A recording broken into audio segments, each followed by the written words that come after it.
Bobby ചെമ്മണ്ണൂരും honey റോസും തമ്മിൽ അടിയായതും ഹണി റോസ് ബോബി ചെമ്മണ്ണൂരിനെതിരെ പരാതി കൊടുത്തതും ആ പരാതിയുടെ ഫലമായി ബോബിയെ നിന്നിടത്ത് നിന്ന് അറസ്റ്റ് ചെയ്തുകൊണ്ട് ജയിലിൽ അടച്ചതും കുറച്ചു ദിവസം ബോബി ജയിലിൽ കിടന്നതും പിന്നെ ജാമ്യത്തിൽ ഇറങ്ങിയതുമൊക്കെ ആയിരുന്നു കഴിഞ്ഞ ദിവസത്തില് ചാനലുകൾക്ക് ചാകരയായിരുന്നു.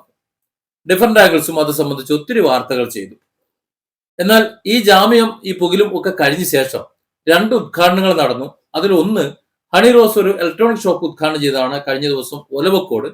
ഇന്നലെ മെനിഞ്ഞാന്നൊക്കെ ആയിട്ട് മറ്റൊരു ഉദ്ഘാടനം കൂടി നടന്നു, ബോബി ചെമ്മണ്ണൂരിന്റെ ഒരു ഉദ്ഘാടനം. അദ്ദേഹം നടത്തിയ ഉദ്ഘാടനം ഒരുപക്ഷെ അദ്ദേഹം ജയിലിലായിരുന്ന സമയത്ത് നടത്തേണ്ടതായിരുന്നു.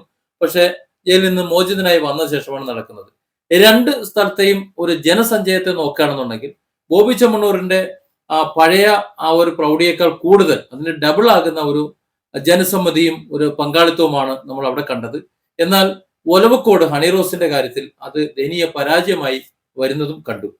എന്നാൽ മറ്റൊരു പ്രത്യേകതയുള്ളത്, ഒലവക്കോട് കണ്ടത് സാധാരണഗതിയിൽ ബോബി ചെമ്മണ്ണൂർ വരുന്ന സമയത്ത്, അല്ലെങ്കിൽ ബോബിയും ഹണിയും ഒക്കെ ഒരുമിച്ച് വരുന്ന സമയത്ത്, അല്ലെങ്കിൽ ബോബി മാത്രം വരുന്ന സമയത്ത് അവിടെ പുരുഷന്മാരാണ് ഏറ്റവും കൂടുതൽ ഒരുമിച്ച് കൂടുന്നതെങ്കിൽ അവിടെ ഒലവക്കോട് ഹണി റോസിനെ കാണാൻ വേണ്ടി തടിച്ചുകൂടിയത് സ്ത്രീകളായിരുന്നു എന്ന് കാണാം. പക്ഷെ സംഭവിക്കാൻ പാടില്ലാത്ത ഒരു കാര്യം അവിടെ സംഭവിച്ചു. അതാണ് ഈ വീഡിയോയ്ക്ക് ആധാരം. നേരത്തെ ഞാനൊരു വീഡിയോ ചെയ്തിരുന്നു, അതിനൊരു വിശദീകരണം ആവശ്യമാണെന്നതുകൊണ്ടാണ് ഈ വീഡിയോ ചെയ്യുന്നത്. ഹണി റോസിനെ കാണാൻ അവിടെ വന്നെത്തിയ ജനങ്ങൾ ബഹുഭൂരിപക്ഷവും സ്ത്രീകളാണെന്ന് നേരത്തെ പറഞ്ഞല്ലോ. പക്ഷെ അതിൽ ബഹുഭൂരിപക്ഷവും, അതായത് 100 കണക്കിന് പേർ വിദ്യാർത്ഥിനികളായിരുന്നു. അതായത് സമീപത്തെ ഒരു വിദ്യാഭ്യാസ സ്ഥാപനത്തിലെ വിദ്യാർത്ഥിനികളെയാണ് അവിടെ ഹണി റോസിന്റെ ഉദ്ഘാടന പ്രോഗ്രാം കൊഴുപ്പിക്കാൻ വേണ്ടി കൂട്ടിയത്, ആളെ കൂട്ടുന്നതിന് പകരമായി കൊണ്ടുവന്നത്. അവരെ പഠിപ്പ് മുടക്കി 18 വയസ്സിന് താഴെയുള്ള വിദ്യാർത്ഥിനികൾ വീട്ടിൽ യൂണിഫോം അണിഞ്ഞ് വരുന്നതാ, പഠിക്കാനായിട്ട് വരുന്നതാണ്. അവരെ അതേ യൂണിഫോമിൽ ആ പഠിപ്പ് മുടക്കി അവിടെ കുറെ ആളെ കാണിക്കാൻ വേണ്ടി, ഇത്രയധികം ആളുണ്ടെന്ന് കാണിക്കാൻ വേണ്ടി നിർത്തിയ ആ ഒരു പരിപാടിയെക്കുറിച്ച്, ആ ഒരു വേലയെക്കുറിച്ച് സത്യത്തിൽ കേരളം പ്രതികരിക്കുകയാണ്. ഇത് സംബന്ധിച്ച് അന്ന് ഞാൻ ആ വിദ്യാഭ്യാസ സ്ഥാപനവുമായി സംസാരിച്ചിരുന്നു. ഹ്യൂമൻ റൈറ്റ്സിന്റെ ഒരു പ്രവർത്തകൻ, ദേശീയ സമിതി അംഗം എന്ന നിലയിൽ ഞാൻ ആ ഒരു പദവി വെച്ചുകൊണ്ട് തന്നെ ഞാൻ ആ സ്ഥാപനവുമായി സംസാരിച്ചിട്ടുണ്ടായിരുന്നു. ആ സംസാരത്തിന്റെ ഒരു ചെറിയൊരു ഭാഗം ഞാൻ എൻ്റെ ചാനലിലൂടെ പുറത്തും വിട്ടിരുന്നു. അങ്ങനെ പുറത്തുവിട്ട ആ ഭാഗമാണ് കട്ട് ചെയ്ത് മിക്കവാറും എല്ലാ ചാനലുകളുടെയും, ഇപ്പൊ നിങ്ങൾ കേട്ടുകൊണ്ടിരിക്കുന്നത് മിക്ക ചാനലുകളുടെയും അത് വരുന്നുണ്ട്. ഒരു 4-5 ചാനലുകൾ ഞാൻ കണ്ടു. എനിക്കിത് മനസ്സിലായത് ആ ഒരു ഭാഗം വളരെ പ്രധാനപ്പെട്ടതാണ് എന്നാണ് ഞാൻ മനസ്സിലാക്കുന്നത്. അതുകൊണ്ടാണ് അത് അത്രയധികം വൈറലായി പോകുന്നത്. ആ ഒരു ശബ്ദശകലം കേട്ട ശേഷം പലരും ഞാനുമായി ബന്ധപ്പെടുകയും പലരും എനിക്ക് വോയിസുകൾ അയച്ചു തരികയും ചെയ്തു. അതിൽ വളരെ പ്രാധാന്യപ്പെട്ട ഒരു വോയിസ് ഉണ്ട്. അതായത് KSRTC ഡ്രൈവർ യദുവിന്റെ കേസുമായി ബന്ധപ്പെട്ട് അദ്ദേഹത്തിന് നീതി ലഭ്യമാക്കുന്നതിന് വേണ്ടി സമരം ചെയ്ത യദുവിന് വേണ്ടി ആദ്യം തെരുവിലിറങ്ങിയ എറണാകുളം സ്വദേശി കുര്യൻ, അദ്ദേഹം എനിക്ക് അയച്ചു തന്ന ഒരു വോയിസ് നോട്ടാണ് അതിൽ വളരെ പ്രാധാന്യമുള്ളത്. അത് ഞാൻ ഇതിനോടൊപ്പം ചേർക്കുന്നുണ്ട്. അതായത് വിദ്യാർത്ഥികളെ സംബന്ധിച്ചിടത്തോളം, ഈ പ്രായപൂർത്തിയാകാത്ത വിദ്യാർത്ഥിനികൾ, ആ വിദ്യാർത്ഥികളെ സ്കൂളിലേക്ക്, അതും 9:30 മുതൽ 3:30 വരെ ക്ലാസ്സുള്ള ആ വിദ്യാഭ്യാസ സ്ഥാപനത്തിൽ 10:30-ക്ക് ശേഷം മാത്രം വന്ന ഹണി റോസിനെ കാണാൻ വേണ്ടി അവർ 11:30 വരെ കാത്തു നിൽക്കുന്നു. 11:30 ഹണി റോസിന് ഉദ്ഘാടനമൊക്കെ കഴിഞ്ഞിട്ട് കുറച്ചു പേർ കോളേജിലേക്ക് പോകുന്നു, ആ സ്ഥാപനത്തിലേക്ക് പോകുന്നു, കുറച്ചു പേർ വീട്ടിലേക്ക് പോകുന്നു. അപ്പൊ ഇത്തരത്തിൽ ആ വിദ്യാർത്ഥിനികളുടെ ആ വിദ്യാഭ്യാസത്തെ കുളമാക്കി വേണമായിരുന്നോ ഈ ഉദ്ഘാടന ചടങ്ങ് എന്ന് ബഹുജനം ചോദിക്കുന്നുണ്ട്. സാറേ, എന്റെ പേര് കുര്യൻ MC, എറണാകുളത്തു നിന്നാണ് ഞാൻ വിളിക്കുന്നത്. സാറേ, അതെ, ഈ കഴിഞ്ഞ ദിവസം മറ്റേ ഒരു സിനിമാ താരം ഹണി റോസിന്റെ ഒരു പ്രോഗ്രാം ഇവിടെ പാലക്കാട് നടന്നു. അപ്പൊ അത് ഞാനിങ്ങനെ സോഷ്യൽ മീഡിയയിലൊക്കെ കണ്ടിരുന്നു. പക്ഷെ അതിനകത്ത് സാധാരണ അവരുടെ പരിപാടിയിലൊക്കെ ഇങ്ങനെ പങ്കെടുക്കുമ്പോൾ ഒത്തിരി ജനങ്ങളൊക്കെ ആയിരുന്നു പങ്കെടുക്കുന്നത്.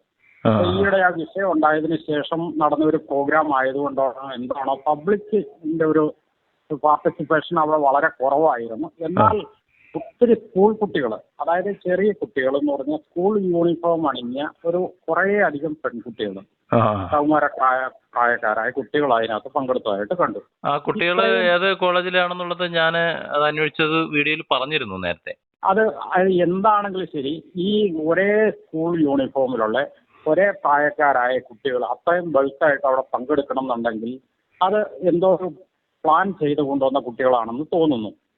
അത് എങ്ങനെയാണെങ്കിലും അത് വളരെ തെറ്റായിട്ടുള്ളൊരു കാര്യമായിട്ടാണ് എനിക്ക് തോന്നിക്കുന്നത്. കാരണം എന്താണെന്ന് ചോദിച്ചു കഴിഞ്ഞാൽ, ആ സ്കൂൾ കുട്ടികള് വീട്ടിൽ നിന്നും പോകുന്നത് സ്കൂളിലേക്കാണെന്നും പറഞ്ഞുകൊണ്ടാണല്ലോ പോകുന്നത്.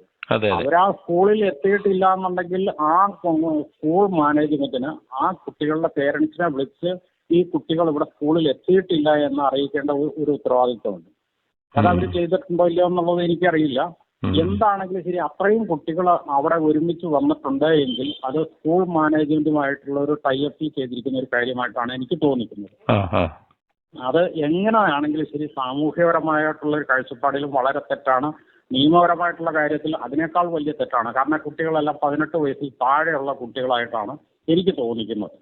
അപ്പൊ അത്രയും കുട്ടികളെ അവിടെ നിയമവിരുദ്ധമായിട്ട് പങ്കെടുപ്പിച്ചതിനകത്തുള്ള പരിപൂർണ ഉത്തരവാദിത്ത സ്കൂൾ മാനേജ്മെന്റിനും ഉദ്ഘാടന സംഘാടകർക്കും അതുപോലെ തന്നെ ഹണി റോസിനുമുണ്ട്. അതുകൊണ്ട് ഇതിനെതിരെ അതിശക്തമായ നിയമപരമായിട്ടുള്ള നടപടി സ്വീകരിച്ചേ പറ്റുള്ളൂ. അവിടെ പോലീസുകാർ ഇത് കണ്ടിട്ടുണ്ടായിരുന്നു സാറേ. പോലീസുകാര് നിയമം നോക്കേണ്ട പോലീസുകാര് ഈ കുട്ടികൾ പങ്കെടുക്കുമ്പോൾ, ഈ മൈനേഴ്സ് കുട്ടികൾ സ്കൂൾ ഒന്നടങ്കം യൂണിഫോമിൽ പങ്കെടുക്കുമ്പോൾ പോലീസുകാർ നോക്കി നിൽക്കുന്നുണ്ടായിരുന്നു. ഞാനത് ചൂണ്ടിക്കാണിച്ചിരുന്നു.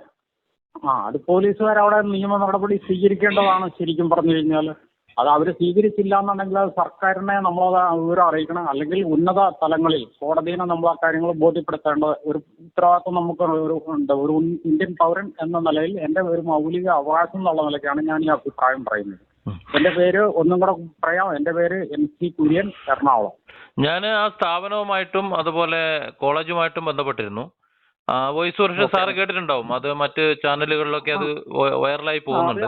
അത് ഞാൻ കേട്ടിരുന്നു. അതുകൊണ്ട് അങ്ങനെയാണ് ഞാൻ സാറിനെ കോൺടാക്ട് ചെയ്യാൻ കാരണം. അപ്പൊ അതില് അവര് രണ്ടുപേരും അത് അംഗീകരിച്ചിട്ടില്ല.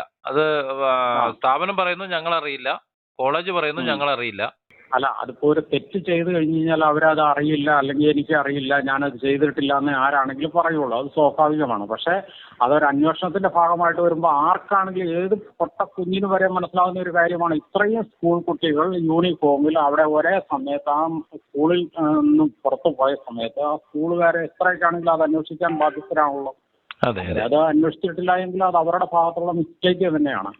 അതുപോലെ തന്നെ ആ സ്കൂൾ കുട്ടികളെ അവിടെ പങ്കെടുപ്പിച്ചതിനകത്ത് ആ സംഘാടകർക്കൊരു ഇൻവോൾവ് അതിനകത്തുണ്ട്. അപ്പോൾ അവരെ അത് ഏത് രീതിയിലായിരിക്കും, അവർ ചിലപ്പോൾ മറ്റെന്തെങ്കിലും സാമ്പത്തിക ലാഭത്തിനൊക്കെ വേണ്ടിയിട്ട് ചെയ്തിരിക്കുന്നതായിരിക്കാം. അതുപോലെ ഹണി റോസിന് അവിടെ വരുമ്പോൾ കുറെ ആളുകൾ ഹായ് വിളിക്കാനായിട്ട് വേണമെന്നുള്ളത് അത് അവരുടെ ആവശ്യമായിരിക്കും. അതിന് വേണ്ടിയിട്ട് അവർ ആൾക്കാരെ സംഘടിപ്പിച്ചിട്ടുണ്ടാവാം, കൂലിക്ക് കൊടുത്തത്. പക്ഷെ കൂലിക്ക് കൊടുത്ത് അവർ എത്ര ആൾക്കാരെ വേണമെങ്കിലും പങ്കെടുപ്പിച്ചോട്ടെ, അതൊന്നും നമുക്ക് നമ്മുടെ വിഷയമല്ല. അതിനൊക്കെ ഇവിടെ ഇഷ്ടംപോലെ ആൾക്കാരെ കിട്ടാറുണ്ട്. ഇവിടെ തൊഴിലുറപ്പുകാരെ വേണമെങ്കിൽ അവരെ വേണമെങ്കിൽ പങ്കെടുപ്പിക്കാം. അതല്ലെങ്കിൽ ബംഗാളികൾ ഇഷ്ടംപോലെ 35 ലക്ഷം ബംഗാളികളുണ്ട് എന്നാ പറഞ്ഞ കേരളത്തിൽ. ഈ 35 ലക്ഷം പേരെ അങ്ങനെ വേണമെങ്കിൽ ഹണി റോസിന്റെ പരിപാടിക്ക് പങ്കെടുപ്പിച്ചോട്ടെ. ഇത്ര നല്ല കാര്യമല്ലേ? അവർക്ക് വേണമെങ്കിൽ അത് ശരിക്കും പബ്ലിസിറ്റി ആയിക്കോളും. പക്ഷെ ഈ സാധാരണ കുട്ടികളെ ഇതിനകത്ത് പങ്കെടുപ്പിച്ച് വളരെ തെറ്റായിട്ടുള്ള ഒരു കീഴ്വഴക്കമാണ്. അതിനെതിരെ ശക്തമായ നിയമ നടപടി സ്വീകരിക്കേണ്ടതുണ്ട്. Different angles. Don't forget to subscribe and support this channel.